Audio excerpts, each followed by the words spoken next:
5 reasons why your pull-up is absolutely broken and how you're gonna fix it. I'm gonna give you a whole workout in this video. So right now, you shoot threes when you're open, right? Shoot threes, yada, yada, yada. If you're like me, you make it. If you're like you probably miss it because most people miss their shots. If you're not open from 3 and you drive against the defense, you probably get all the way to the rim. If you're like me and you're loose, you dunk the ball. If you're like you don't dunk the ball, whatever. You need good drills if you don't. But anyways, you only do those 2 things. Those are the only things you feel comfortable doing. Now, say you drive, they back up off you.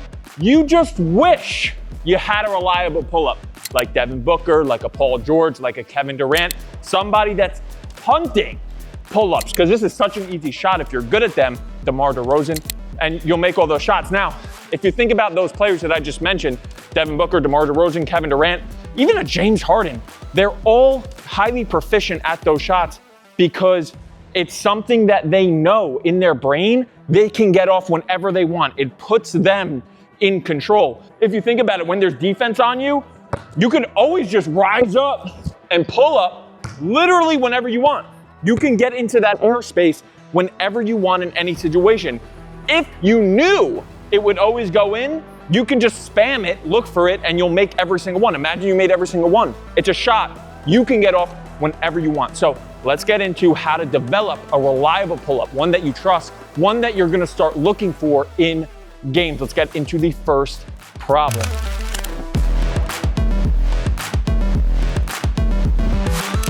The first reason and the first part of the workout is that you just don't have general control. So we're just gonna start with swishes only. And while this isn't practicing your pull-up, you're practicing the standard of control that you should be having in your shot. Now, it's a little bit difficult for me to talk and swish at the same time. It's a skill that I have to work on.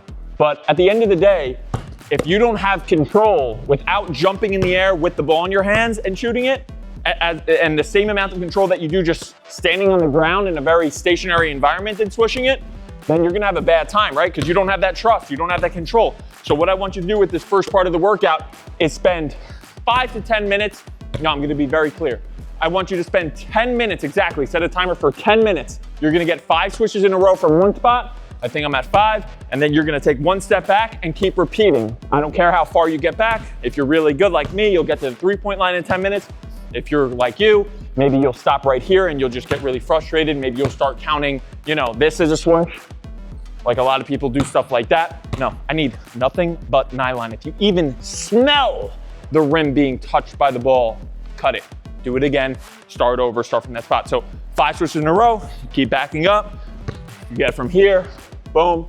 If you get so good that you have the control to swish the ball from really far back, you just know you have control with your upper body, and you obviously have that stationary balance, but really controlling that upper body to direct the ball exactly where you want to go. That's setting the standard for how you shoot. Now, 10 minutes on that, let's move on to part 2 and the second reason why your pull-up's trash. Doof.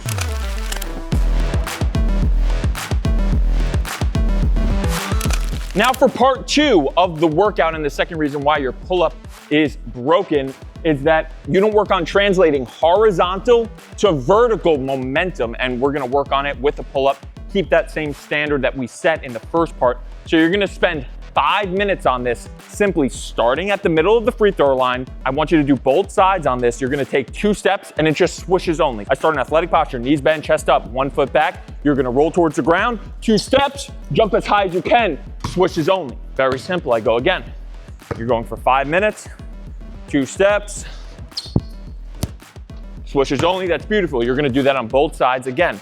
So it's gonna be like 2.5 minutes on each side, 5 minutes for this part of the workout. Again, I know it's a travel, it's okay. I just want you to get used to translating quickly those 2 steps to vertical while keeping the standard of control that we established in the first part of the workout. Perfect. Let's move on to the third reason and third part of the workout.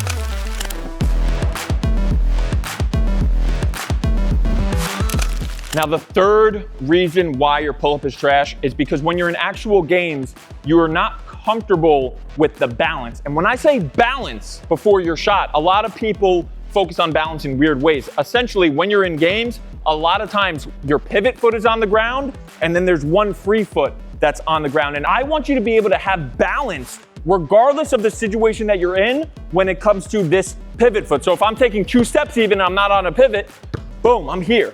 How are you swinging this leg around to obtain the best balance before your shot? Sometimes I'm over here and I have to change my pivot before my shot, depending on where the defense is. So let's work on establishing balance and challenging our balance with this next part of the workout. So this is gonna be another 5 minutes on each side you're gonna do it. And essentially, I want you to start from anywhere in the mid-range. You can mess around with where you start from and just play. I want you to do a quarter turn towards the rim and shot.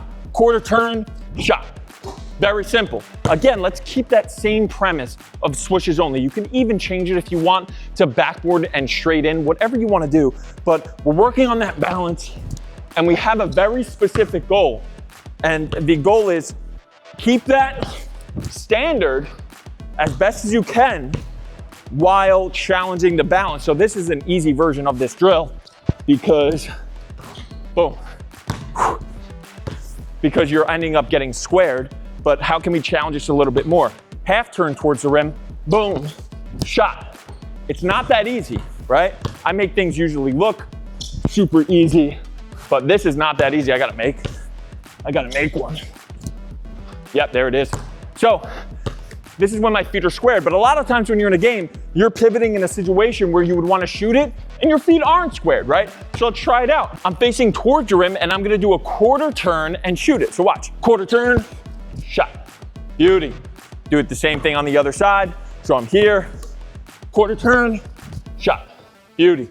Again, keep it standard as best as you can. Swishes only, backward and in. Know exactly where you want to put the ball and put it there, or else consider it a failed attempt. So now we can even, let's spice up the challenge a little bit. We're gonna do a 360 on a pivot, shot. From here, 360, shot. Let me go again. 360, pivot, shot. You see how my whole body went to the side on that one. Gotta be more balanced. Let me go again. 360, pivot, whoa! Shot, again. Oh, swish. Swish your baby cakes. Baby cakes, swish. 360 pivot, shot, beauty. Work on that, 5 minutes. Nothing crazy, get your balance right. Let's move on to the fourth part of the workout.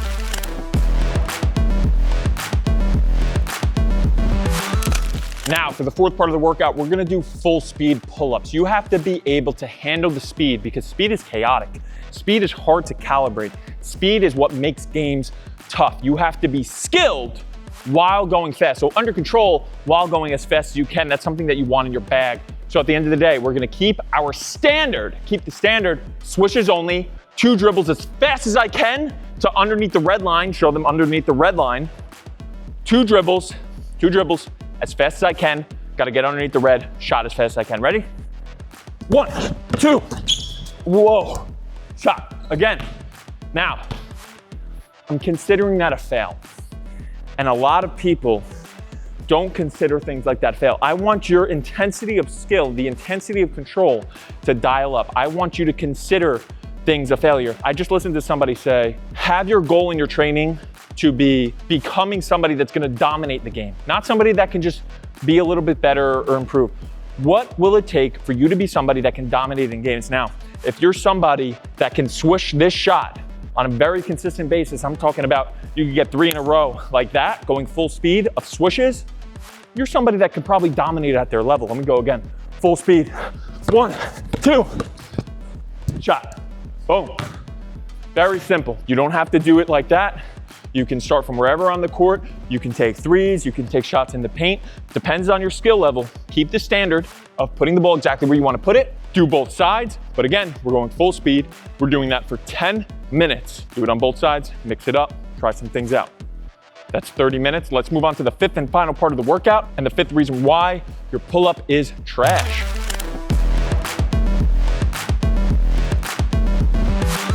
Now, the 5th and final reason why your pull-up is broken is because you don't play against live defense. You don't try your pull-up in a live situation. And this is the problem, is that everybody thinks that regular training, that every type of training without any people in it will just transfer to games because you stack a certain amount of skills and then you'll be able to do it in the games. But here's the problem with it, is that you're missing the most important skill, which is the skill of being able to handle chaos and pressure and intensity and speed that the game provides, right? When you're playing against somebody like LeBron, he's a little bit broken here. He's got to get stitched up or something, but he's playing defense. I'm scared of LeBron, right? He's making my tummy rumble. He's causing a lot of problems. I mean, less problems than he has currently, but he's causing problems with how my psyche, everything. I'm thinking, oh, is he gonna take the ball from me? There's other things happening in my brain. What is my ability to keep that distraction to the side, handle the entire game? There's other people involved, there's teammates, there's other people, there's so many things happening in a game, but one way that we can mimic it is adding the intensity of a competitor, right? So LeBron is such a competitor, right? Like, look, he's got battle wounds and stuff. He's messing up. But this is one simple way to do this with the pull-up, is that we're gonna start somewhere between the 3-point line and the half-court line. So this red line will do for now. LeBron is guarding me. All we're gonna do from here, he's checking the ball up. We're gonna go 2 dribble max, whatever I want. So I might get all the way to the rim. Likely not though, because it's 2 dribbles, and I have to go get my shot off. This is gonna kind of put me in a position where the pull-up is gonna be an answer to winning this. So, all right, check it up, LeBron. Good check. Oh, don't jump. Oh, bye-bye. Boof. And I'm keeping the standard of the swish. LeBron's so slow. Gotta find somebody better. So do you, okay? So don't just play against your little 3rd grade cousin or brother. Go find somebody that's really freaking good. And if you are playing against your little 3rd grade cousin, brother, give yourself more constraints. Use a freaking heavy ball. If you have 3 cousins, have them all guard you with 2 dribbles. Make it very chaotic, very challenging. Be able to handle it, because you're doing all the other type of training that's non-competitive. Make sure to add this chaos, because the game is chaos and the game will make you nervous if you're not ready for it. So I want you doing that drill for about 10 minutes at the end of the workout. So that's 40 minutes of work that we just added up to, if my math is mathing. And do that 5-part workout, do that 40-minute workout, and you'll feel so much more confident getting into your pull-up. It'll feel like such a more reliable option for you in games when you're wide open from that mid-range, or even when there's a defender covering you from 3, rise up, pull up, make the shot. It's a shot that you can get whenever you want. Look, if you want your all-around game covered for you, your skill work, your athletic work, your strength work, all of it, we got it all covered for you in the Good Drill app. Link is gonna be below in the description. Like, subscribe,